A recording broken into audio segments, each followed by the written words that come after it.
Being blind, the Netchman's wife wandered into a cave on her way to the domains of House Inderil. It so happened that this cave was a Dwemer stronghold. The Dwemer spied the egg and captured the Netchman's wife.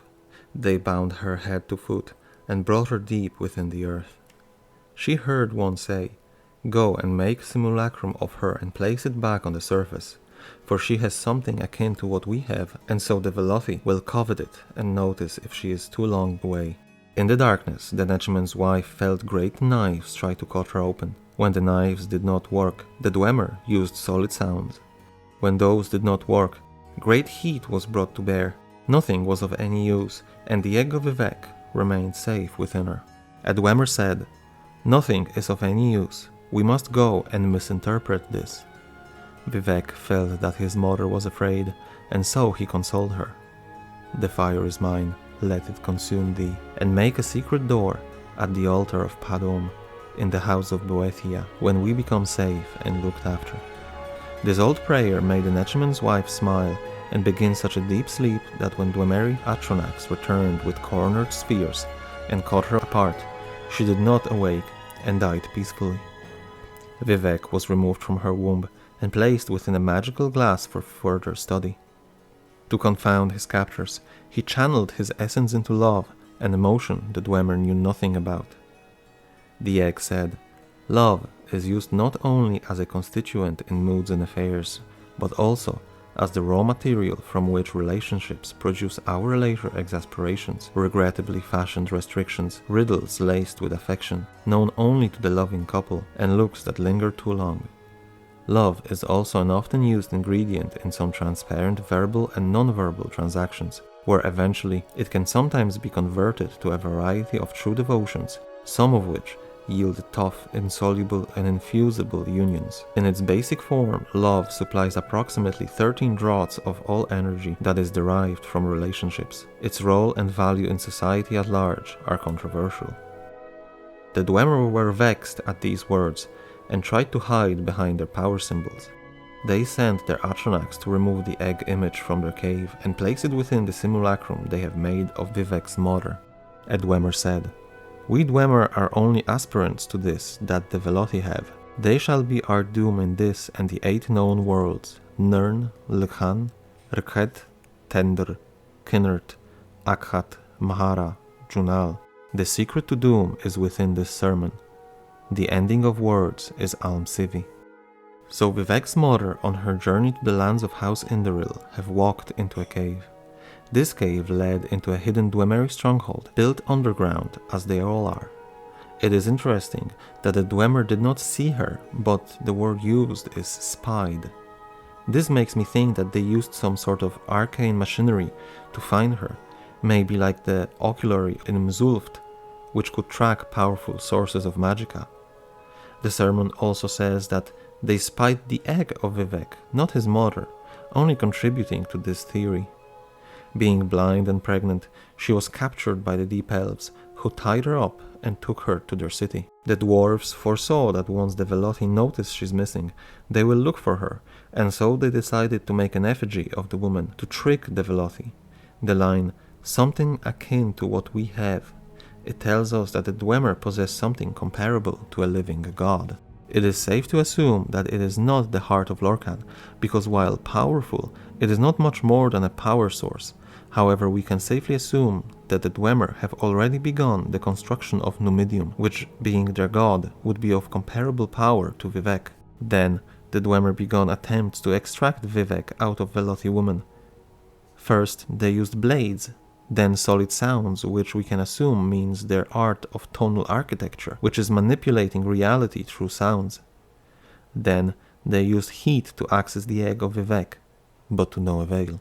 The Dwemer's desire to misinterpret their failures only shows their aptitude in logic and thinking outside of box. If mundane and arcane methods do not work, then let's try something that does not make sense. And so, the Dwemer constructs, here referred to as Atronax, bring in a cornered sphere, a paradoxical concept in its own right. And with this violation, or perhaps exploitation of natural thing, they managed to kill Vivec's mother and take him into a glass container to be studied. Before her death, Vivec consoled her in her fear. The prayer he told her, "The fire is mine, let it consume thee." Here the fire refers to divine knowledge, which brings peace of mind. Make a secret door at the altar of Padom in the house of Boethia. This refers to one nearing death in their mind going to a safe place, and since the Dunmer are Padomaic in nature and Boethia is their patron god, hence the references to these two deities. Just as other races have their version of afterlife, be it Sovngarde or Leswer, so do the Dunmer, but there is in the realm of Prince of Plots, who is often associated with Padme. This prayer is meant to calm an individual before their death and point their mind towards a peaceful afterlife. To show the Dwemer his power and insight, Vivec spoke of love, not in any symbolical way, but just of that emotion, love.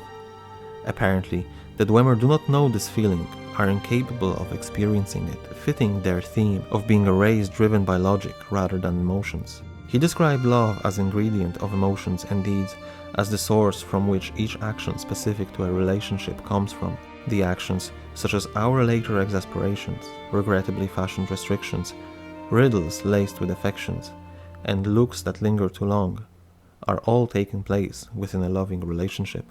Vivec's description of love has stressed the Dwemer, as they could not understand it. After all, people do illogical things when they are in love. They behave irrationally. Distressed, the Dwemer have returned the egg of Vivec to the surface, and they left it in the simulacrum of his mother. The Deep Elves then admit to being behind the Chimer in terms of divinity, unity with universe, and enlightenment. The next line is quite interesting. The 8 known worlds.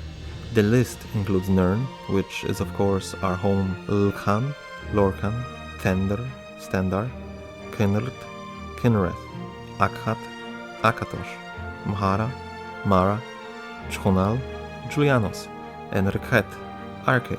I would like to point out that these are perhaps Dwemer names, but oddly similar to the names of 8 divines, omitting Zenithar and Bella. Why would elves that the Dwemer are acknowledge human deities?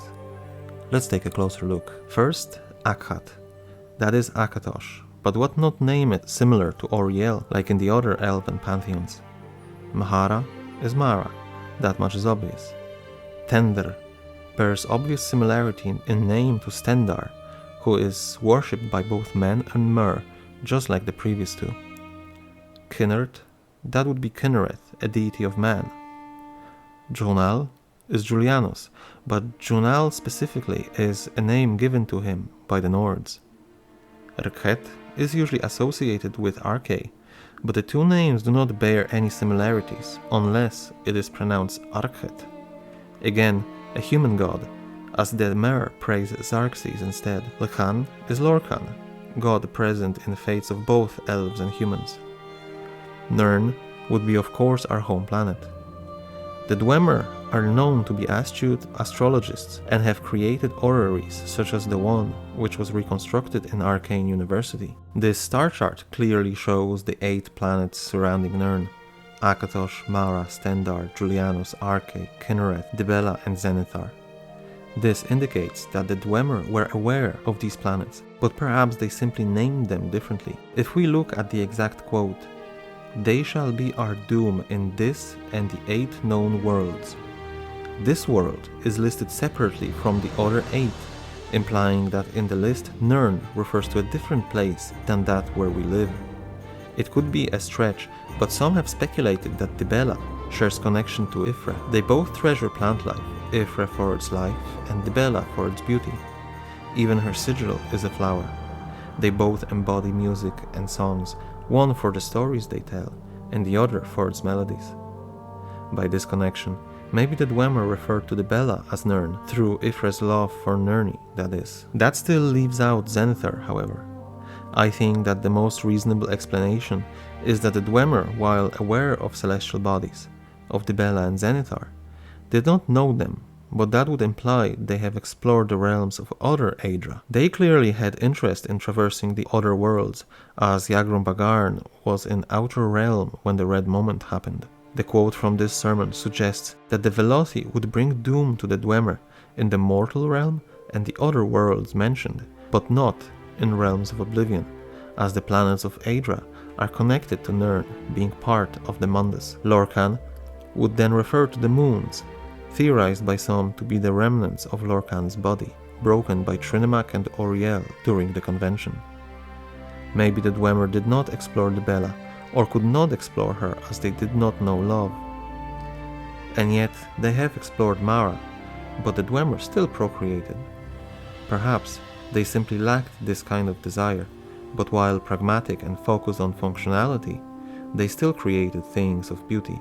For instance, their animunculi had intricate patterns engraved in their metallic shells, serving no purpose other than aesthetics. The lack of Zenithar's world could similarly be attributed to the Dwemer looking down on menial work and had their constructs do all the hard work for them. It is fascinating, but we will never know, since their race is long gone. Maybe I'm digging too deep into this small line, but either way, the Velothi did bring doom to the Dwemer.